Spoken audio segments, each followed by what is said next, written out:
The test is in 4 parts. At the end of the test, you will be given 10 minutes to transfer your answers to the answer sheet. Now turn to Part 1.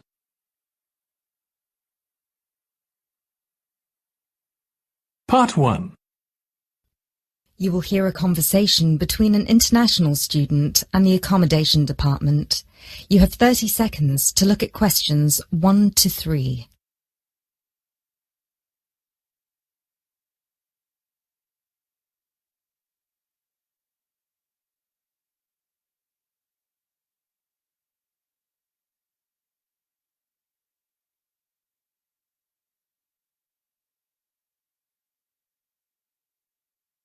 Hello, accommodation department. How can I help you?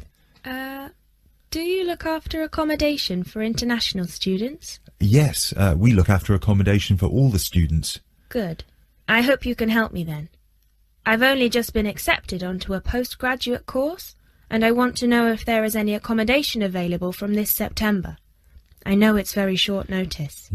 Yes, it is rather late, but I'm sure we'll be able to find you something. First of all, can you give me your name and student number so that I can find you on the system? Sure. My name is Maria Teresa Gonzalez. Maria Teresa Gonzalez. How do you spell that? Gonzalez.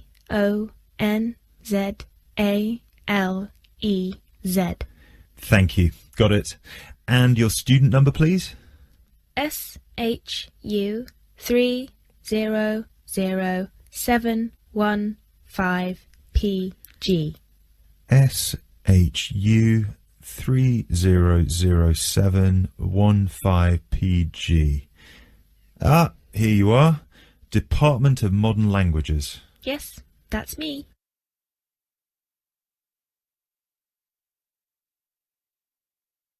You now have 30 seconds to look at questions 4 to 7.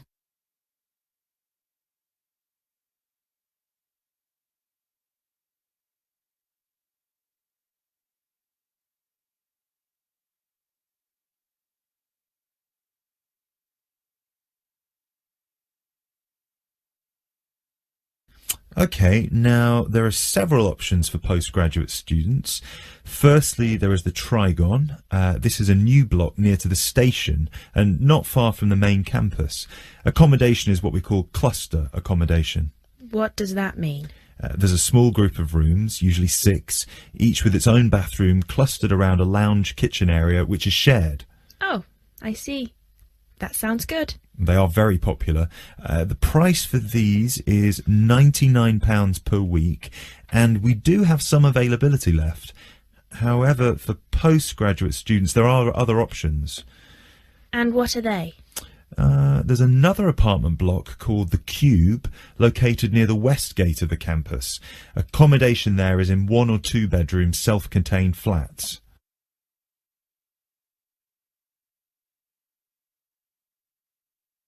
You now have 30 seconds to look at questions 8 to 10.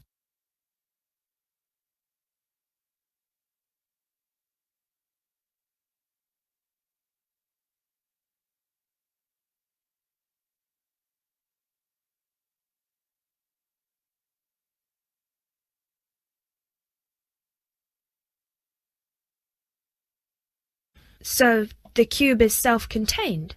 How does that work? Well, basically, they're just like ordinary apartments. Each apartment has 1 or 2 study bedrooms with ensuite bathroom, a lounge and a kitchen. And what is the price of those? For the 1 bedroom, it is £180 per week, and for the 2 bedroom, it is £110 per week for each person. And can I choose who I share with? If you have a friend and you would like to share with them, of course, we can reserve a 2-bedroom apartment for you both. Otherwise, you just have to share with whoever else is there. Obviously, it will be another woman. I will have to think about this. Do I have to make a decision now? No, but we don't have much accommodation left, so I can't guarantee that there will still be availability if you leave it too long. Yes, that's fair. I have a friend in the management department who might like to share. I will speak with her and get back to you this afternoon. Okay, fine. Do let us know as soon as you can. I will do. Thanks for all your help. My pleasure. Bye. Bye. That is the end of part 1. You now have 1 minute to check your answers to part 1.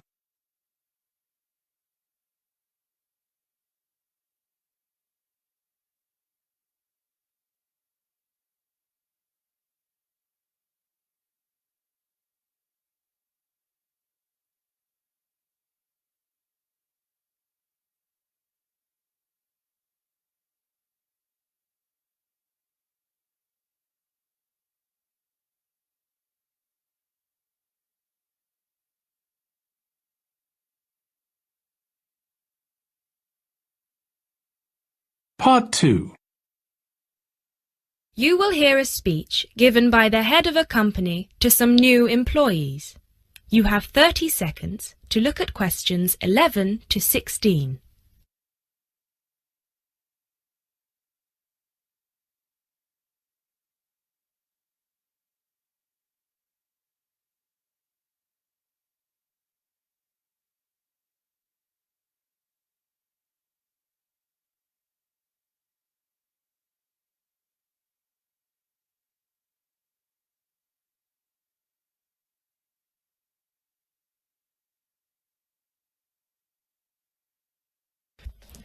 First of all, a warm welcome to Barker's Country Safaris. We're delighted to have you all on board for this season. I know you've all been told a bit about the company when you had your job interview, but I thought it would be worth telling you a bit more about ourselves. Barker's was set up 10 years ago by myself, John, and my then girlfriend and now wife, Nancy. We started it initially just as a hobby. We felt that there was a good opportunity to share our love of the countryside in this part of the world with the many visitors who come here. As you know, most people come for the beaches in the summer, but there is so much more to the region, and this is what we wanted to exploit. Nancy and I were born near here, and as teenagers we went climbing, kayaking, whitewater rafting, potholing, and just straightforward walking. This district is in our blood, and we love it. While we were still at university, we started taking small groups of visitors out into the national park in Nancy's brother's old Land Rover. We'd drive them around the back lanes and into the forest. We'd also organise rock climbing tours for friends of friends. Then, each year, without us having to advertise, people came back to us to ask for more excursions and trips. So, 5 years ago, we gave up our other jobs to focus full-time on Barker's Country Safaris. Now, 2 years after that, we set up the activity tour part of the business, and 1 year ago, we expanded into organising activities for school groups during term time. Obviously, this was a massive challenge with all the health and safety requirements, but it's proving a great success. You now have 30 seconds to look at questions 17 to 20.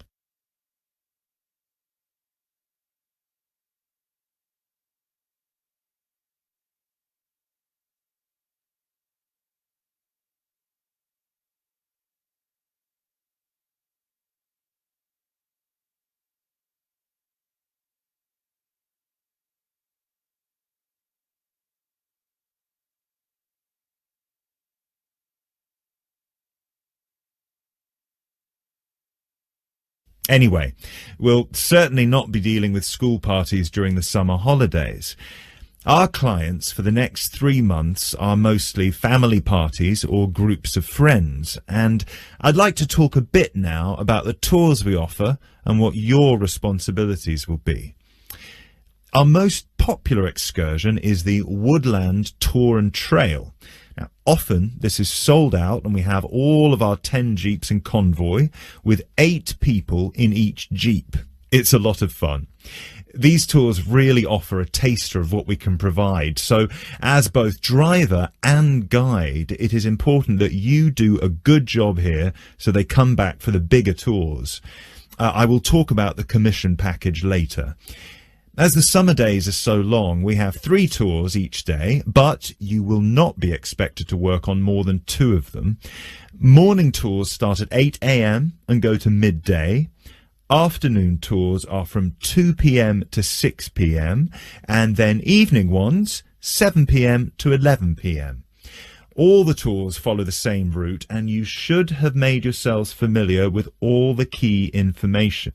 This was provided to you in the information pack you were sent when you accepted the job offer. This is important, so if you haven't had time yet, please do so now. Our second most popular tour is the Family Exclusive. Now, this tour is for the whole day and for only one group. Usually it is just one Jeep, but sometimes there are 2 if the party is large. These tours go from 10 a.m. till 5 p.m. and include lunch at the Brown Bear in Lower Middleton. We have a number of different routes for these tours, as we don't want our premium clients being made to feel that they are part of a large package deal. You will be told which route to take with your weekly schedule. Now, I'd like to move on to the specialty tour packages. These are the ones that we're keen to book people on once they've done the woodland tour and trail trip. That is the end of part 2. You now have 30 seconds to check your answers to part 2.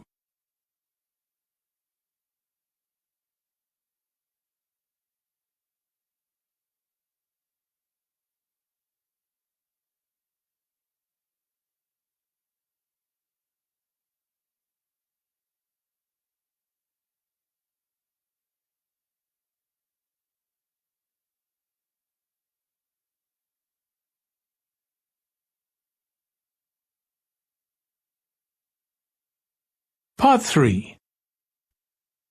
You will hear a conversation between 2 students who will discuss a project they're working on together. You have 30 seconds to look at questions 21 to 27.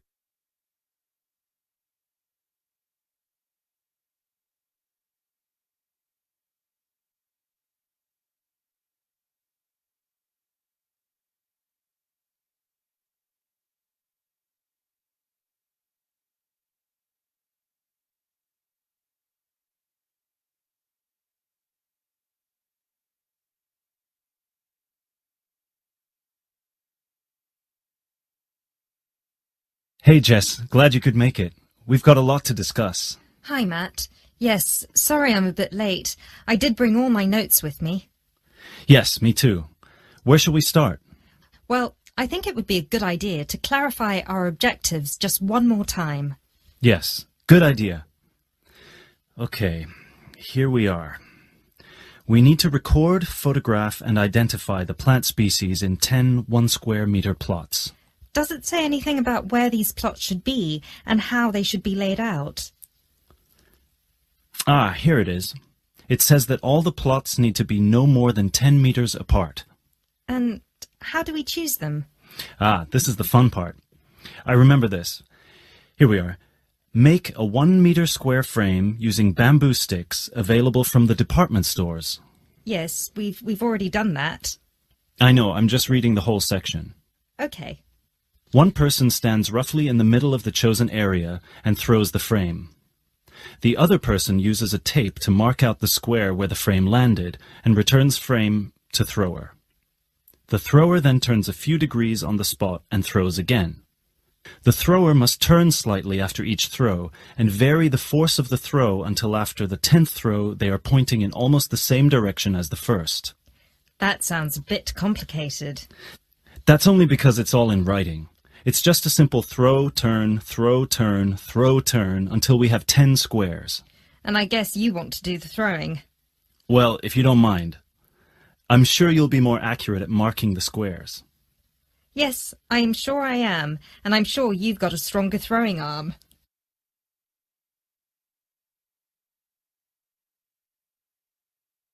You now have 30 seconds to look at questions 28 to 30.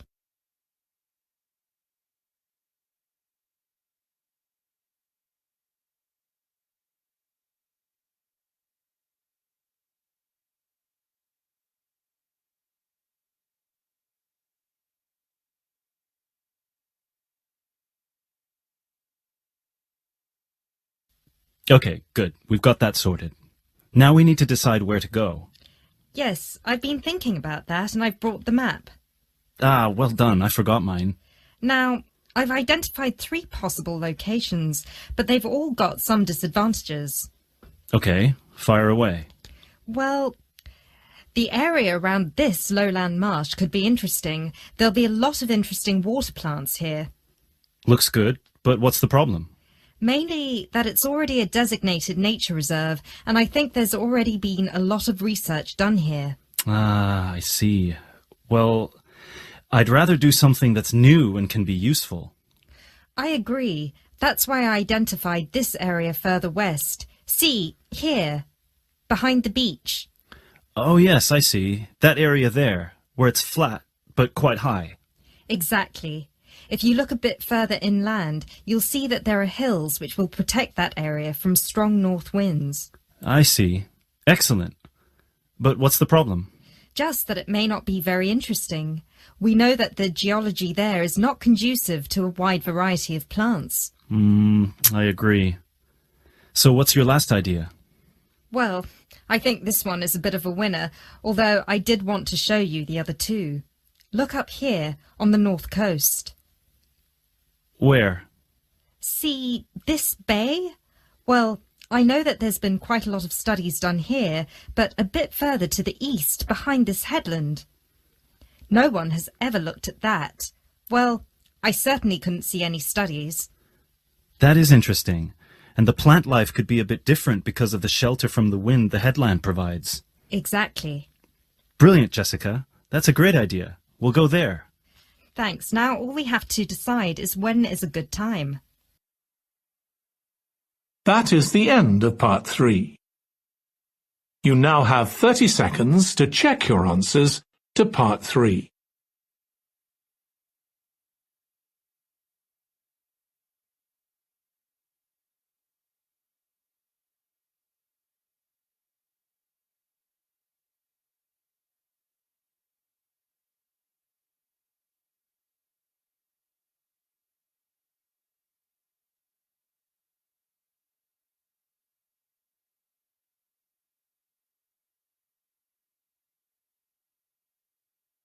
Part 4. You will hear a lecture about geotourism. You have 30 seconds to look at questions 31 to 34.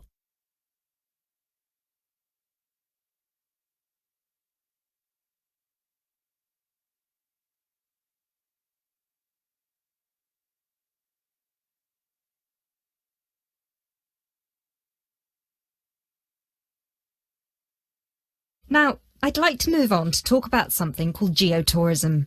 Geotourism is very basically leveraging the benefits of tourism for local communities. I would just like to give you a couple of statistics which are very illustrative of the current situation with regard to young travellers and international tourism. Firstly, tourism has an impact on more people worldwide than any other industry. Indeed, it has an impact on 1 in every 2 people, either directly or indirectly.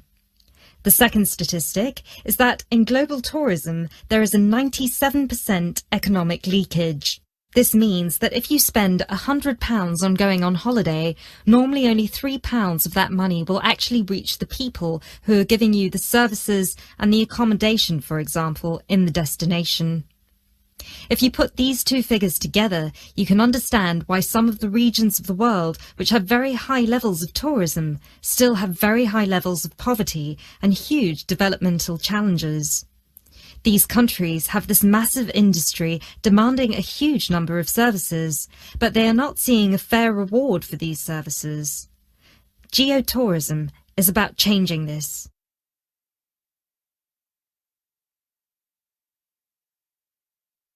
You now have 30 seconds to look at questions 35 to 40.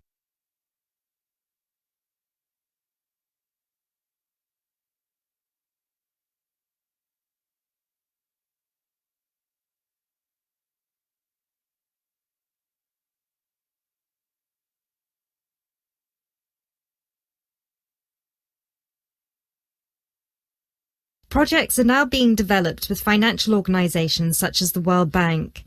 One of these involves developing a technology platform which is bringing grassroots travel products such as hotels, locally owned hotels, not global chains, very locally owned tour operators to the international travel market, therefore avoiding the middlemen. These middlemen often cut them out of the market completely or just make their business unsustainable. Another way that geotourism can be promoted is through the niche travel market of volunteering. These days, a significant number of older teenagers want to spend a gap year, either between school and university, or university and employment.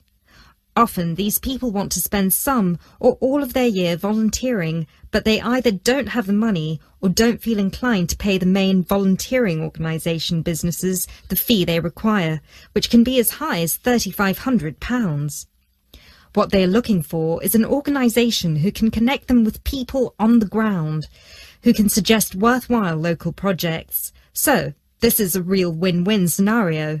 The organisers charge a small flat fee, which then goes to the local contact. Thus, the local contact gets a very good commission just for one customer. The customer is also saving a large amount of money and time, both of which they can give to the projects they end up working on. There is still quite a long way to go before poverty in the most popular of tourist areas is eradicated, but a focus on this type of geotourism could provide an answer. That is the end of part 4. You now have 1 minute to check your answers to part 4.